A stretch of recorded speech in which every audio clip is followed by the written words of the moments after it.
오늘 말씀은 예수님의 기도의 내용입니다.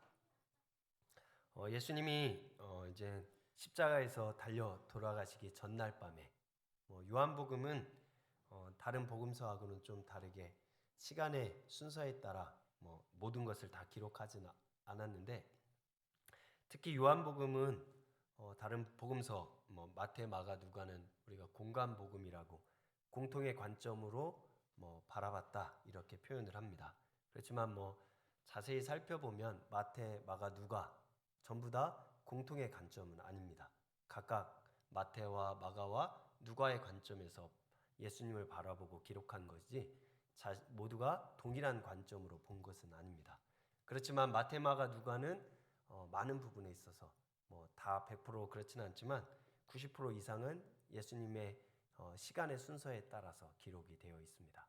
그렇지만 이 요한복음은 예수님의 일대의 시간에 따라 기록하기도 했지만 많은 부분 그 사건의 앞뒤가 시간이 때로는 안 맞을 때도 있고, 또 가장 큰 특징 중에 하나는 이 요한복음은 21장으로 되어 있는데 참으로 독특하게 12장까지가 예수님의 3년의 공생입니다. 공생의 사역을 이야기하고 13장부터는 죽기 딱 3일 전의 이야기를 기록합니다. 그러니까 요한복음의 절반을 할애해서 예수님의 죽음에 대해서 이야기하고 있는 것입니다. 그만큼 요한복음은 다른 복음서하고는 다르게 예수님의 죽음을 굉장히 중요하게 여기고 있습니다. 그래서 요한복음은 1장에서부터 예수님의 죽음을 언급합니다. 다른 복음서 어디에도 1장에서부터 예수님의 죽음을 언급하진 않는데, 이 요한복음은 1장에서부터 시작하면서부터 예수님의 죽음을 언급합니다. 예수님이 지나가는 것을 세례 요한이 바라보고 뭐라고 표현하냐면, 보라, 세상 죄를 지고 가는 하나님의 어린 양이로다 라는 표현을 합니다. 이스라엘 백성들에게는 너무나 와닿는 표현입니다. 세상 죄를 짊어지고 가는 하나님의 어린 양, 그 어린 양은 죽어야 됩니다. 이스라엘 백성들이 죄를 속하기 위해서 어린 양을 잡아서 하나님 앞에 죄를 속하게 됩니다.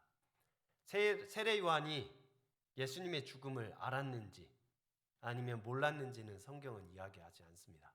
그렇지만 요한복음은 세례 요한의 입을 빌어서 처음부터 요한복음 1장에서부터 예수님이 죽을 것에 대해서 이야기합니다. 그래서 요한복음 1장부터 예수님이 죽으시기 20장까지 보면 모든 장에 예수님의 죽음을 언급합니다. 그만큼 요한복음은 예수님의 죽음을 굉장히 중요하게 여깁니다. 시간 순서만 보더라도 3년의 기록을 반을 할애하고 단 3일의 이야기를 반을 할애할 정도로 요한에게 있어서 이 요한복음을 기록한 사도 요한에게 있어서는 예수님의 죽음이 그에게 너무나 큰 사건이었고 그에게 주는 내용이 아주 큽니다. 요한복음 21장에 가서 부활에 대한 이야기를 다루지만 요한복음이 말하고자 하는 것은 예수님의 죽음에 대해 굉장한 비중을 두고 있습니다. 그런데 요한복음은 예수님이 다 명확하게 할 수는 없지만 일반적으로는 마태복음은 유대인의 왕이신 예수 그리스도를 많이 그립니다. 그리고 마가복음은 1차 수신자들이 대부분 로마에 있던 사람들, 그래서 참으로 세상의 가치관과는 다른 이야기를 합니다. 우리가 마가복음을 묵상하고 있는데 마가복음 10장 45절에 보면 내가 세상에 온 것은 섬김을 받으려 함이 아니라 도리어 섬기려 나의 목숨을 대속물로 주려 왔다라고 이야기하면서 세상의 가치관으로는 왕이 되는 것이 최고이지만 세상의 가치관과는 반대로 마가복음에서는 그 왕권을 쥐고 있는 로마인들을 향해 세상에서 가장 중요한 것은 바로 섬기는 것. 그래서 마가복음은 예수님에 대해서 종으로 오셨다라고 이야기합니다. 누가복음의 앞부분에서 족보를 다룹니다. 결국은 그 족보를 따라 올라가면 누가 나오냐면 바로 아담이 나옵니다. 그러면서 마지막에 하나님으로 연결시키지만 결국은 예수님이 이 땅에 인간으로 오셨음을 이야기합니다. 그래서 누구보다 누가복음은 예수님의 기도하는 내용을 참 많이 다룹니다. 하나님이시긴 하지만 예수님은 이 땅에 인간의 몸을 입고 오셨고 인간으로 사셨고 인간으로서 하나님 아버지께 기도하는 내용을 참으로 많이 다룹니다. 마지막으로 이 요한복음은 바로 무엇을 다루냐면 요한복음 1장 1절부터 나오지만 바로 예수님이 하나님이시다라는 것을 이야기합니다. 역설적이고 아이러니하게도 그런데 예수님이 하나님이라는 것을 무엇을 통해 증거하고 있냐면 부활이 아니라 죽음을 통해 이야기하고 있습니다. 우리의 세상의 가치관으로 사람의 가치관으로는 부활을 통해 아니면 굉장한 기적을 통해 예수 그리스도가 하나님이라는 것을 증거해야 될 텐데 역설적으로 반대로 하나님이신 예수 그리스도 그렇지만 인간을 위해 목숨을 내놓는 그 예수 그리스도 죽음을 통해 자기가 하나님임을 이 땅에 드러내고 있습니다. 이 요한복음 17장은 예수님이 십자가에서 죽기 전에 마지막으로 한 유언과도 같은 기도입니다. 오늘 읽진 않았지만 요한복음 1장 17장 1절에서 5절까지는 우리는 어떤 사람들은 이렇게 구분합니다. 예수님 자신을 위해 기도했다고. 오늘 읽은 6절부터 19절은 제자들을 위해서 표현상 6절에도 나온 것처럼 세상 중에 내게 주신 사람들에게 이런 표현들을 하면서 제자들을 위해 기도하는 내용인 것 같습니다.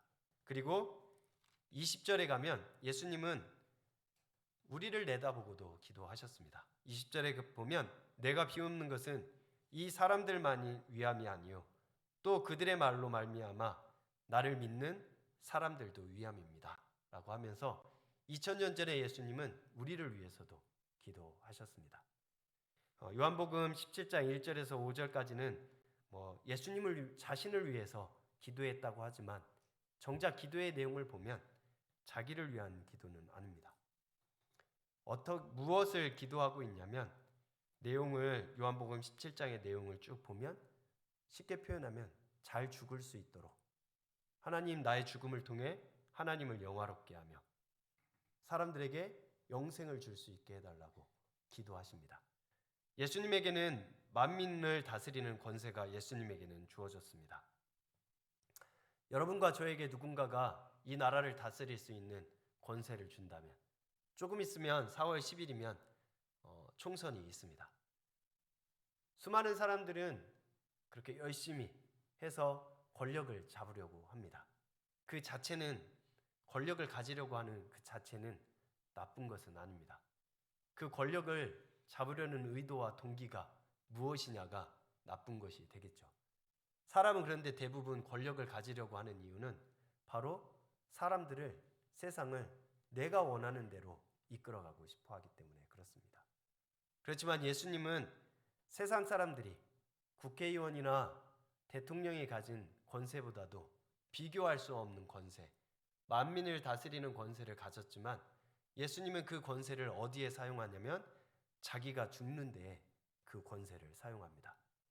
여러분들이 복음서를 읽으면서 복 있는 사람으로 마가복음을 큐티하면서 묵상하면서 예수님이 기적을 행할 때마다 수많은 무리가 따라다니기도 했지만 예수님이 기적을 행하면 행할수록 어떻게 되냐면 예수님을 죽이려는 사람들이 더 많이 생겨납니다. 서기관들과 바리새인들은 예수님의 기적을 보며 그냥 두어서는 안 되겠다. 저를 죽여야 되겠다 생각하고 결심하고 결의합니다. 심지어 절대 물과 기름으로 섞이지 않을 것 같은 서기관들과 바리새인들 사이에 헤롯 당원들과 협작을 합니다. 그들은 절대로 함께할 수 없는 사람들입니다. 바리새인들과 헤롯 당원들은 서로를 앙숙으로 여기는 사람들. 또 사두개인들, 대제사장들이 바리새인들과 힘을 합칩니다. 그들 또한 절대로 함께할 수 없는 자들입니다. 그런데 예수님을 죽이기 위해 그렇게 물과 기름처럼 섞이지 않던 자들이 예수님을 죽이기 위해 힘을 합치는 것을 보게 됩니다. 그 이유는 예수님이 그 만민을 다스리는 권세를 가지고 기적을 베풀 때 어떻게 베푸냐면 사람을 살리는데 베풀기 때문에 그렇습니다. 자기의 자리와 권세를 위해 그 기적을 베풀었다면 예수님은 왕권에 올랐을 것입니다. 예수님은 만민을 다스리는 권세로 어떻게 하면 내가 죽을 수 있을까? 이 죽음을 통해 왜 예수님이 죽으려고 하냐면 예수님이 죽어야만 우리가 살 수 있기 때문에 그렇습니다. 제자들을 위해서 오늘도 기도할 때 보면 예수님 자신을 위해 기도할 때와 같이 예수님의 초점은 자기에게 있는 게 아니라 제자들에게 있고 또 그들을 구원하는 데 목적이 있음을 보게 됩니다. 오늘 본문에서도 보면 기쁨이라는 표현이 나옵니다. 13절에 보면 내가 세상에서 이 말을 하옵는 것은 그들로 내 기쁨을 그들 안에 충만히 가지게 하려 합니다. 예수님이 기도하시되 뭐라고 기도하시냐면 내 기쁨이 제자들 안에 있기를 원합니다. 하나님 아버지께 지금 내가 누리는 이 기쁨을 제자들도 누리기를 원합니다 라고 기도하고 있습니다. 그런데 우리는 그냥 이 본문을 지나치면서 그래 예수님이 가졌던 기쁨, 그 기쁨을 누려야지. 우리 안에 기쁨이 있어야 돼. 이 기쁨이라는 단어에만 머무르려고 합니다. 우리가 갖는 보통의 기쁨이라는 단어의 의미는 우리 안에 뭔가 좋은 일, 행복한 일, 세상적인 기준으로 행복하고 좋은 일, 돈을 많이 벌거나 아니면 시험에서 100점을 받거나 아니면 사람들에게 큰 인정을 받거나 이런 것이 우리의 기쁨의 소재가 됩니다. 그렇지만 예수님이 얘기하는 여기서 말하는 기쁨은 그런 것으로 인한 기쁨이 아닙니다. 요한복음 17장의 문맥을 잘 살펴보면 예수님은 무엇이 기쁘냐면 내가 제자들을 위하여 죽는 것이, 내가 제자들을 위하여 죽음으로 그들에게 영생을 줄 수 있는 것이 기쁘다라고 말씀하고 있습니다. 예수님이 우리 안에 기쁨이 있길 원하는 것은 다른 것이 아니라 바로 우리의 죽음을 통해 또 다른 생명을 살릴 수 있는 것에 기쁨이 충만하기를 간절히 원하고 있습니다. 때로는 이 본문을 대할 때마다 두렵기도 합니다. 이 예수님의 기도인데 다른 누구의 기도보다도 우리의 주가 되시는 예수님의 기도인데 이 기도가 응답이 될 텐데 이 기도가 내 안에서 응답이 된다면 굉장한 두려움이 생기기도 합니다. 내가 누군가를 위해 죽어야 되는, 근데 그 죽는 것이 기쁘다는 이 예수님의 기도는 응답이 되었을까요? 응답이 되지 않을까요? 당연히 예수님의 기도니까 응답이 되겠죠. 우리가 성경을 한번 찾아보겠습니다. 빌립보서 2장 17절에서 18절까지 말씀입니다.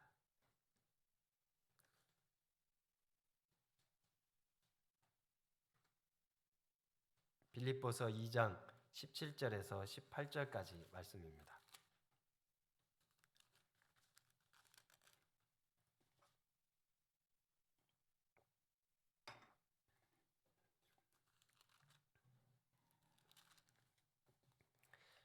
제가 읽겠습니다. 빌립보서 2장 17절부터 제가 읽겠습니다. 만일 너희 믿음의 재물과 섬김 위에 내가 나를 전제로 드릴지라도 나는 기뻐하고 너희 무리와 함께 기뻐하리니 이와 같이 너희도 기뻐하고 나와 함께 기뻐하라. 사도 바울이 빌립보 교회에게 한 내용입니다. 18절에 나온 것처럼 이와 같이 너희도 기뻐하고 나와 함께 기뻐하라. 바울도 빌립보 교회에게 내가 기뻐하는 것이 내 기쁨이 너희 안에도 있었으면 좋겠다라고 이야기합니다. 근데 17절을 잘 봐야 됩니다. 17절에 바울은 뭐라고 표현하냐면 너희 믿음을 위하여 믿음의 재물과 섬김을 위하여 내가 전제로 드릴지라도, 전제로 드린다라는 것이 무슨 표현이냐면 내가 죽을지라도, 이 당시에 재물에 전제라는 것을 뿌립니다. 전제는 포도주를 의미합니다. 바울은 내가 전제로 드린다라는 것은 너희 믿음을 위하여, 너희들을 위하여 내 피를 쏟는다 할지라도 너희의 믿음의 성장과 예수 그리스도 안에서의 믿음의 성장을 위해서는 내가 내 피를 흘리는 것이 기쁘다라고 이야기합니다. 예수님의 이 기도가 사도 바울에게서 응답되는 것을 봅니다. 예수님이 누렸던 기쁨, 너희 제자들을 위하여 우리를 위하여 죽는 것이 기쁘다 말씀하시면서 그 예수님의 기쁨이 동일하게 제자들 안에도 있기를 원했고 그 기도가 12 제자들에게 응답이 되어 제자들이 사도 요한을 제외한 모든 제자들이 순교하고 또한 부활하신 예수 그리스도를 만났던 사도 바울이 똑같이 예수님과 같은 편지를 쓰고 있습니다. 그의 제자들에게, 그의 성도들에게 내가 당신들을 위하여 죽는다 할지라도 나는 기쁩니다. 당신들의 믿음의 성장을 위해서라면 나의 희생이 참으로 주 앞에 감사하고 기쁩니다. 그런데 빌립보교의 당신들도 내가 누리는 이 기쁨을 누려보십시오. 다른 사람을 위하여 희생하는 것이 얼마나 기쁜 것인지, 나의 희생과 헌신을 통하여 다른 사람을 살릴 수 있다면 그것이 우리 그리스도인들의 참된 기쁨이다라고 이야기합니다. 그리스도인들이 기뻐해야 될 것은 참 많습니다. 아까 말씀드린 대로 여러분들의 자녀가 좋은 대학에 들어가는 것, 저의 자녀들이 또 건강한 것, 좋은 사람을 만나 결혼하는 것, 이 모든 것들이 우리들의 기쁨입니다. 그것이 그 자체로 나쁜 것은 아닙니다. 하나님이 우리에게 주시는 성경의 시편이나 잠언의 말씀들을 보면 그 또한 복 있는 사람들이 누리는 행복이고 기쁨입니다. 그렇지만 참된 그리스도인들 안에 없어서는 안 될 한 가지의 기쁨이 있는데 그것은 무엇이냐면 나의 희생과 헌신을 통해 누군가가 생명을 누리는 것을 보면서 기뻐할 줄 알아야 됩니다. 나의 헌신이, 우리의 부족한 이 헌신이 예수님의 기도의 응답이라는 생각을 갖고 우리가 사순절을 바라보면서 예수 그리스도께서는 우리를 구원하시기 위해 기쁨으로 그 십자가를 짊어지셨습니다. 정말로 그 예수 그리스도를 따르는 제자들, 그리스도인이라는 표현 자체가 사도행전에서는 그리스도를 따르는 자다라는 표현입니다. 직역하면 그리스도를 따르는 자. 그리스도를 따른다는 건 말로 말하는 것이 아닙니다. 행함으로, 삶으로 그리스도를 따르는 자. 그 사람들을 향해 믿는 자들이 아니라 안디옥에 있던 믿지 않는 자들이 그 예수님을 따르는 자들을 향해 저들은 정말로 그리스도를 따르는 자들이다, 그리스도인이다 라고 불러주게 됩니다. 믿지 않는 자들이 우리를 바라보면서 정말로 그리스도인이구나 라는 표현이 나오는 때는 언제이냐면 우리가 세상에서 높은 권력을 가졌을 때, 좋은 대학에 들어갔을 때 그리스도인이라고 말하지 않습니다. 짧은 한국의 교회의 역사를 보면 알 수 있습니다. 장로인 대통령도 있었고 수많은 뛰어난 그리스도인 교수들도 있고 박사들도 있습니다. 그들을 보며 그리스도인이라 존경하는 태도로 세상이 바라보지는 않습니다. 그것은 그들의 지위를 존경할 뿐이지 참된 그들의 삶을 존경하는 것은 아닙니다. 그리스도인들의 참된 존경과 따름은 세상으로부터 어떻게 받을 수 있냐면 예수님을 따를 때, 예수님처럼 우리의 희생을, 다른 사람을 살리기 위한 우리의 희생을 기쁨으로 여길 때, 때로는 억지로 할 때도 있겠지만 여러분들의 삶의 인생 가운데 단 한 번도 다른 사람을 위해 희생하는 것이 기쁘지 않았다면 정말 내가 그리스도인인가? 예수 믿는 사람인가? 돌아봐야 됩니다. 다른 사람을 위해 희생하는 것이 단 한 번도 기뻐보지 못했다면 그 안에 정말로 예수 그리스도가 있는지, 내 안에 예수 그리스도가 있는지 다시 한번 돌아봐야 됩니다. 참된 그리스도인이라면 사순절을 바라보면서 예수님과의 기도와 같이 예수님이 누렸던 기쁨을 누리고 우리의 기도 속에서 우리의 자녀가 좋은 대학과 좋은 직장에 들어가기 위해 기도하는 것도 필요하겠지만 다른 사람이 구원을 얻을 수 있도록 때로는 우리의 가진 것들을 희생할 수 있는 그 기도가 있을 때 우리의 안에는 참된 세상이 줄 수 없는 기쁨을 누리게 됩니다. 명예를 통해, 돈을 통해 오는 기쁨은 세상도 줍니다. 때로는 다른 것을 통해서, 음악을 통해서도 기쁨을 누릴 수가 있습니다. 정말로 예수님이 말씀하신 내가 너희들에게 세상이 줄 수 없는 평안과 기쁨을 준다 할 때 예수님이 말씀하시는 평안과 기쁨은 무엇인지 다시 한번 돌아봐야 될 것입니다.